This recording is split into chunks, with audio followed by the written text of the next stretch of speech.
안녕하십니까. 오늘의 미국 김동찬입니다. 날씨가 많이 쌀쌀해졌죠. 아침에 손 시렸고 코도 맹맹한 그야말로 이제 겨울이 되었습니다. 얼음도 얼었고. 계절을 보면 봄, 여름, 가을, 겨울. 우린 지금 겨울에 있죠. 그리고 봄은 좀 힘들었지만 여름이 되면 이제 왕성한 활동의 계절이 오고 가을이면 어느 정도 결실의 계절입니다. 인생도 그런 것 같습니다. 여러분들 어떻게 생각하는지 모르겠지만 어느 정도 왕성한 활동을 하는 시기에 사람들을 보면 그 사람들의 여름이 아닌가 그런 생각이 듭니다. 이렇게 여름을 맞이하는 사람들은 보통 해당 분야에 10년 이상 활동을 하면서 이제 뭐 좀 알 것 같다. 그러면서 이제 속도를 내기 시작하죠. 바로 그러한 여름의 시기에 있는 왕성한 사람들을 제대로 보는 것이 중요하지 않을까. 바로 그들이 10년 이상 활동을 하면서 인재가 되었고 또 그러면서 그 사람들이 우리 커뮤니티, 우리 사회를 이끌어갈 올바른 정치인이 되지 않을까 그런 생각을 해봅니다. 그래서 오늘은 누가 인재이고 그리고 누가 올바른 정치인인지를 잘 구별해야 되지 않을까라는 생각으로 말씀을 드리고자 합니다. 자, 우리가 성웅 이순신 하면 어떻게 떠오릅니까? 바람 앞에 촛불과 같았던 조선을 구한 장군이죠. 그런데 이분이 하루아침에 혜성처럼 나타난 인물이 아닌 것입니다. 그는 32살의 나이에 무과에 급제를 했고 이후 북방의 군인으로서 일을 하면서 여진족과의 전투에서 처음 전투에서 승리를 했음에도 북병사 이일이 자신의 실수를 감추기 위해서 아군이 피해를 많이 보았다라는 모략 징계를 올려서 이순신 장군은 계급장을 떼이고 투옥이 되어 극형의 처지에 몰렸습니다. 그러다가 이제 장형을 받고 백의종군을 했죠. 또 원군의 모략에 의해서 차명을 선고받기도 했지만 우의정 정탁의 상소로 백의종군 하라는 명으로 풀려났습니다. 그리고 또 사실 이순신은 아주 원칙적이며 고집이 세서 때로는 주위 사람들의 미움을 받기도 했답니다. 한 가지 예로 전라자수사 성박이 자신의 검문고를 만들려고 관서에 있는 오동나무를 베어오라고 했지만 이순신 장군은 나라의 재산을 사적으로 사용할 수 없다고 단박에 거절했죠. 그래서 이후 한동안 소위 말하는 사수를 잘못 만난 바람에 고생을 했다고 합니다.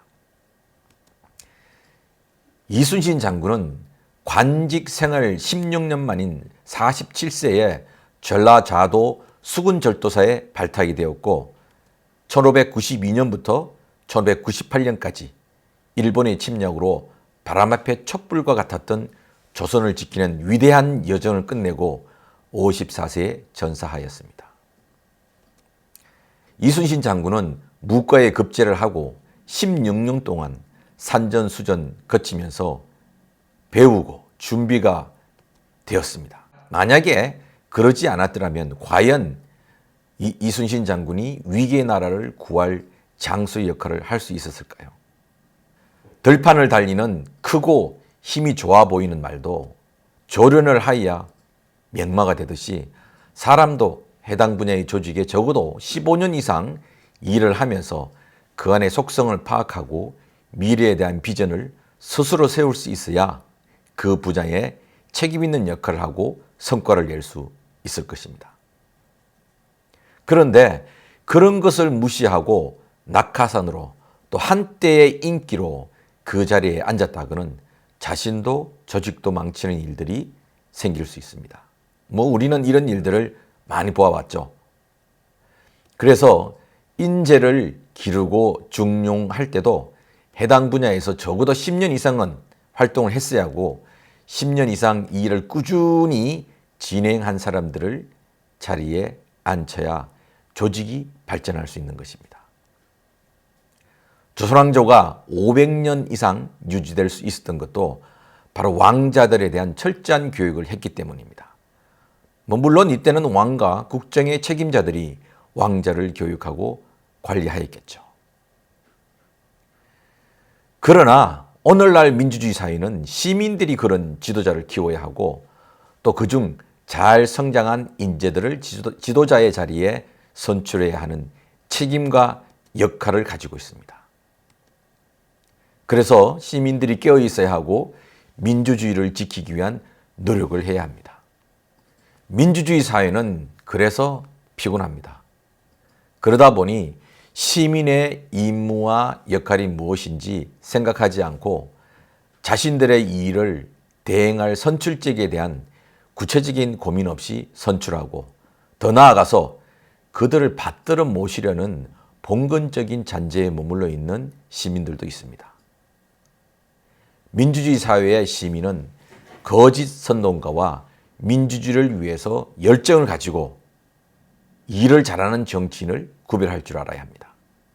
그리고 민주주의 사회의 시민들은 지속적으로 선출직에 대한 견제와 관리를 해야지 선출직들에 대해 준 권한을 권력화하는 것을 허용해서는 안 됩니다.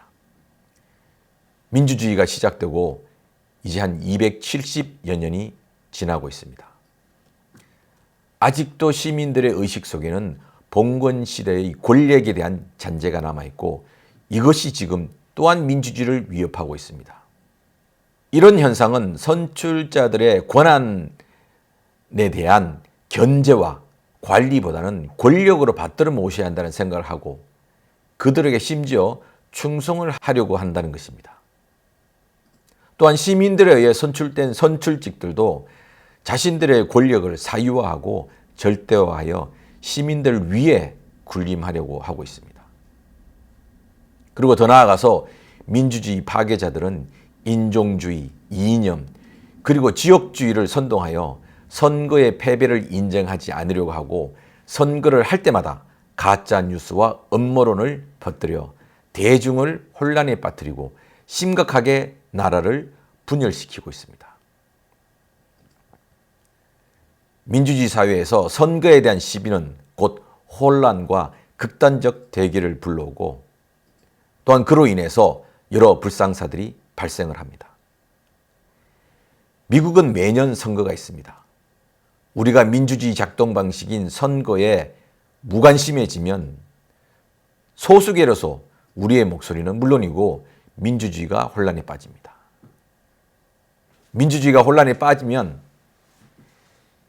다인종, 다민족 사회인 미국에서 소수계가 가장 위험한 처지에 빠질 수 있습니다. 그래서 우리는 누구보다도 깨어 있어야 하고 선거에 열심히 참여해야 합니다. 지금 미국을 비롯한 전 세계가 격동의 시기에 들어와 있습니다. 거대한 담론으로 우리가 감당하기에는 참 어려운 현실입니다. 그렇지만 우리가 살고 있는 곳에서 우리가 할 수 있는 유일한 길은 올바른 지도자를 선택하고 그들을 선출하는 선거에 아주 열심히 참여해야 한다는 것. 이것이 지구가 멸망을 하더라도 오늘 사과나무를 심겠다는 스피노자와 같은 그런 철학자들의 이야기에 부합할 수 있는 그런 우리들의 시민으로서의 삶이라고 생각합니다. 지금까지 오늘의 미국 김동찬이었습니다.